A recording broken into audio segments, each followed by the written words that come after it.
Super star രജനീകാന്തിന്റെ 70ാം പിറന്നാൾ ആഘോഷിക്കുകയാണ് ആരാധകർ. കേക്ക് മുറിച്ചും പൂജകൾ നടത്തിയുമെല്ലാം ആഘോഷം ഇപ്പോഴും തുടരുന്നു.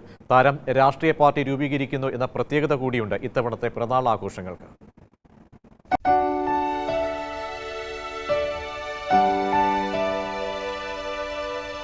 സായി ചരണും സഹോദരി ഋതികയും സൈതാപ്പേട്ടിൽ നിന്ന് വന്നതാണ്. സൂപ്പർ സ്റ്റാർ 70ാം പിറന്നാൾ ആഘോഷിക്കുന്ന ഇന്ന് തന്നെയാണ് സായിയുടെ 11ാം പിറന്നാൾ. രജനി സാറിനെ കാണണമെന്നതാണ് ആഗ്രഹം. ബാരിക്കേഡ് വെച്ച പോലീസ് മാമനോട് ആഗ്രഹം പറഞ്ഞു.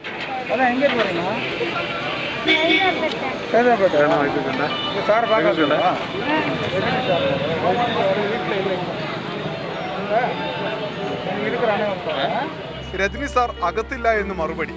എന്നാൽ വീടിന് മുന്നിൽ നിന്ന് ഒരു പടമെടുക്കാൻ സമ്മതിക്കാമോ എന്ന് രണ്ടാളും ചോദിച്ചു. കുഞ്ഞുങ്ങളുടെ ആഗ്രഹത്തിന് പോലീസുകാർ വഴങ്ങി. അങ്ങനെ ബാരിക്കേഡുകൾ ഓരോന്ന് കടന്ന് പിറന്നാളുകാരൻ സൂപ്പർ സ്റ്റാറിന്റെ വീടിന് മുന്നിലെത്തി. സന്തോഷമായിരിക്കാ?